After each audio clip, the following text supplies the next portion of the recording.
2020년 광주 1980년으로부터 40년이 흐른 이 시점에서 그날을 기억하고 또 그때의 정신을 다시 오늘로 살려오는 그런 귀한 모임을 하는 중에 저에게도 한 이야기를 부탁을 받고서 사실 고민도 많이 하고 또 기도를 했습니다. 일단은 제가 적절한 사람일까에 대한 고민을 가장 많이 했던 것 같습니다. 일단 광주 사람이 아니고요. 그리고 제 일가 친척이나 가까운 사람들 중에서 그 일을 직접 겪었던 사람이 있었던 것도 아니고, 또 제가 대학을 다니던 당시는 한창 진상규명을 위해서 많은 젊은이들이 적극적으로 참여했던 당시였는데, 또 제 대학 생활을 돌이켜 볼 때 그렇게 막 주체적으로 또 주도적으로 그런 활동을 했던 사람도 아니고, 그런데 나는 무슨 면목으로 또 무슨 자격으로 오늘 이 40년을 기억하는 이때에 이야기를 할 수 있을까 이런 생각을 하면서 사실은 사양을 하려는 마음이 좀 있었던 것이 사실인데요. 근데 한 가지 기도 중에 제 자리가 가지고 있는 시점에서 할 수 있는 이야기가 있겠다, 이런 생각이 들게 했던 책이 한 권 있었어요. 사회학자 조은이라는 분이 계신데요. 광주 분이고요. 연령상 저보다 또 굉장히 연배가 높으신 분이기 때문에 광주에 대한 여러 가지 직접적인 기억들을 많이 가지고 있으신 분인데, 그분이 침묵으로 지은 집이라는 책을 쓰신 적이 있거든요. 근데 이 책이 상당히 경계가 모호한 책입니다. 일단 학자기 때문에 논문을 쓰실 수도 있었을 텐데 논문 형태 아니고요.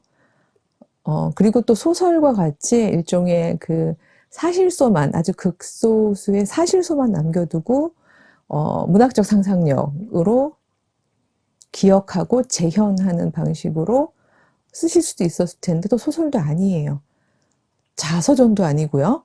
경계가 상당히 중첩적인, 그래서 물론 화자는 1인칭 나로 시작하고 그 안에 있는 다수의 이야기들이 실제로 좋은 선생님의 이야기이기도 한데, 그럼에도 불구하고 그 안에 많은 다른 사람들의 이야기가 담겨 있고, 또 때로는 익명도 있고 또 실명도 있고, 그래서 사실 어디까지가 사실이고 어디까지가 허구인지를 밝히기가 좀 어려운, 장르가 굉장히 독특한 그런 책이었는데, 저는 그 책의 내용뿐만이 아니라 형식 자체가 저에게 참 많은 부분을 생각하게 했었습니다.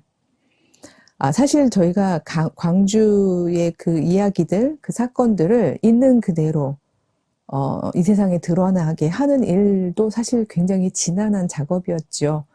그 작업들을 통해서 누가 가해자이며 누가 피해자인지, 누가 응당한 처벌을 받아야 하며 누가 위로받고 또 회복을 위한 돌봄을 받아야 하고, 또 올바른 인식 속에서 오해를 풀어야 하고 하는 그런 피해자의 입장인지, 이런 것들을 밝혀내기 위해서 굉장히 많은 애를 썼잖아요. 그러니까 사실 뭐 완벽하게 지금 다 완전히 다 그 역사적으로 밝혀진 것은 아니지만, 그럼에도 불구하고 40년이 흐르는 동안 제가 생각할 때에 그래도 그 부분들에 대한 그 어느 정도의 그 큰, 글쎄요, 뼈대, 큰 줄거리, 이런 것들은 대부분의 사람들이 동의할 만큼의 내용들이 저는 밝혀졌다라고 생각을 합니다. 근데 바로 이 시점에서 우리가 놓치고 있는 사람들, 바로 그 시절 40년 전에 그곳에 있었고, 혹은 그곳에 있지 않았더라도 그 사건으로 인해서 직접적인 상처가 있었고 인생이 바뀌었고, 그리고 여전히 지금까지도 그 트라우마 내지는 그 삶을 해석하는 데 있어서 어려움을 겪고 있는, 그러니까 그런 사람들이 혹시 우리가 가지고 있는 어떤 이쪽의 양쪽 그 프레임의 담론 속에서 제대로 포착되지 못하고 또 그분들이 이야기를 할 기회를 얻지 못하는 게 아닌가, 이런 생각을 좀 하게 되면서요. 40년이 흐르고 난 뒤 우리의 뒤에 작업들을 그 조은 선생님의 침묵으로 지은 집이라는 책에서 좀 제가 통찰력을 얻어보았습니다. 어떻게 집을 침묵으로 지을까?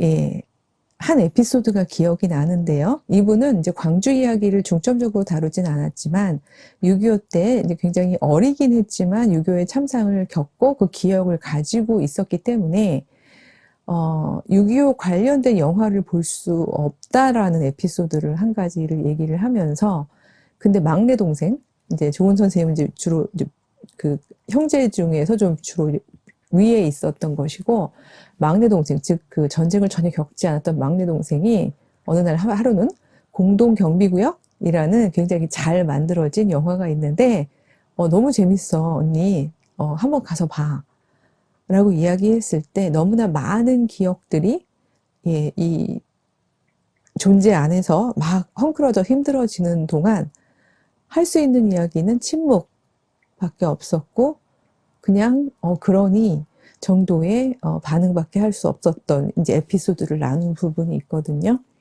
근데 그게 저는 굉장히 그 책의 핵심이었다고 생각을 해요.